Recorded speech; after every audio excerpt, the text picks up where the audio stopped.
তিস্তর পঞ্চায়েত নির্বাচনকে কেন্দ্র করে গোলাগাড়ি বাজারে অনুষ্ঠিত হয় বিজেপির মিছিল ও পথসভা বুধবার বিকেল 5:30 জানা যায় আগামী 8 আগস্ট তিস্তর পঞ্চায়েত নির্বাচন, 12 আগস্ট ভোট গণনা।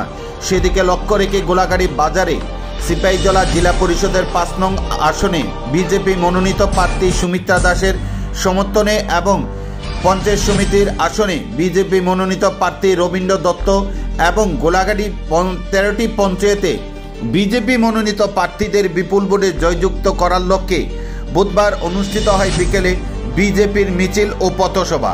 এদিনের এই মিছিল ও পথসভায় উপস্থিত ছিলেন বিশালগড় বিধানসভা কেন্দ্রের বিধায়ক সুশান্ত দেব, সিপাহীজলা জেলা উত্তরে বিজেপির সভাপতি গৌরাঙ্গ ভৌমিক সহ বিজেপির মনোনীত প্রার্থীরা।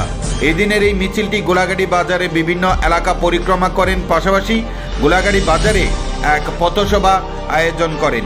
এই পথসভায় আলোচনা করেন বিশালগড় বিধানসভা কেন্দ্রের বিধায়ক সুশান্ত দেব। তাছাড়াও এদিনে উপস্থিত ছিলেন সিপাহীজলা জেলা বিজেপি জিএস রাজেশ দেববর্মা সহ গোলাগাড়ি বিজেপি মণ্ডলের সহসভাপতি নারায়ণ দেবনাথ সহ অন্যান্যরা। পাশাপাশি উপস্থিত ছিলেন বিজেপি কর্মী সমর্থকরা।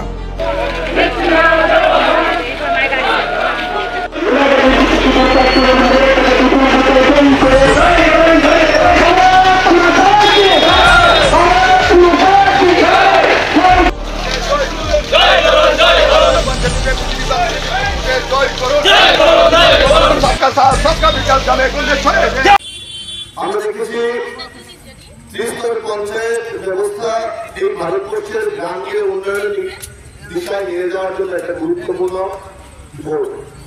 এই তিস্তর নির্বাচনে আমরা ভারতীয় জনতা পার্টির প্রত্যেকটা এলাকায় প্রত্যেকটা গ্রামে আমরা প্রার্থী দিয়েছি।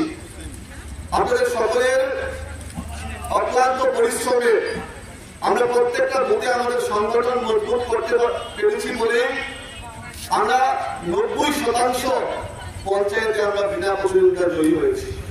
এবং এইখানে এই গোলাঘাটি মন্ডলে আমাদের যিনি জেলা পরিষদের প্রার্থী আছেন, যিনি পঞ্চায়েত সমিতির প্রার্থী আছেন, আজকে আমাদের সমর্থনে আজকে আমরা এই নির্বাচনী মিছিল এবং পথসভায় একত্রিত হয়েছি। আমরা দেখেছি 2023-এর বিধানসভা নির্বাচনে শুধুমাত্র ক্ষমতার জন্য একটা এজেন্ডা, শুধুমাত্র ক্ষমতায় আসতে হবে।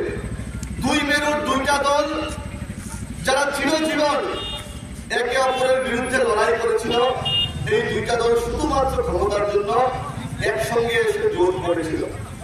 আমাদের ভারতীয় জনতা পার্টির প্রত্যেকটা নিষ্ঠাবান কার্যকর্তার অক্লান্ত পরিশ্রমে, সাধারণ মানুষের আশীর্বাদ ভালোবাসায় আমরা এই জোটকে আমাদের রাজ্যে কিন্তু ক্ষমতা আসতে দেনি। আমরা ভারতীয় জনতা পার্টির নেতৃত্বে দ্বিতীয়বারের জন্য সরকার প্রতিষ্ঠা করতে পেরেছি।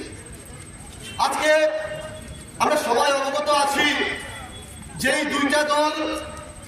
দুইটা দলের লড়াইয়ে অনেক মায়ের কোল খালি হয়েছিল, যেই দুইটা দলের লড়াইয়ে অনেক বোনের স্মৃতির সিঁদুর মুছেছিল, যেই দুইটা দলের লড়াইয়ে বন্ধুত্বের মধ্যে ফাটল হয়েছিল, যেই দুইটা দলের লড়াইয়ে ভাই ভাইয়ের সম্পর্ক পর্যন্ত নষ্ট হয়েছিল, সেই দুইটা দল শুধুমাত্র ক্ষমতার জন্য একসঙ্গে এসেছিল।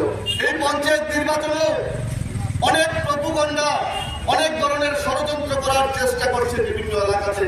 আমি আপনাদের কাছে বলবো, আপনারা সজাগ দৃষ্টি রাখতে হবে। আমরা দেখেছি আমাদের বিশালগড়ে আপনাদের পার্শ্ববর্তী বিধানসভা এই নির্বাচনকে কেন্দ্র করে আমাদের যারা দলীয় কর্মীরা আছে, সেই কর্মীদের উপর ওনারা বিভিন্নভাবে হামলা হুজ্জুতি করার চেষ্টা করছে। আমাদের শান্ত ত্রিপুরাকে অশান্ত করার চেষ্টা করছে। আমি প্রত্যেককে অনুরোধ করব, এই সিপিএম কংগ্রেসকে প্রত্যাখ্যান করতে হবে, এই সিপিএম কংগ্রেসকে এই রাজ্য থেকে দেউলিয়া করতে হবে।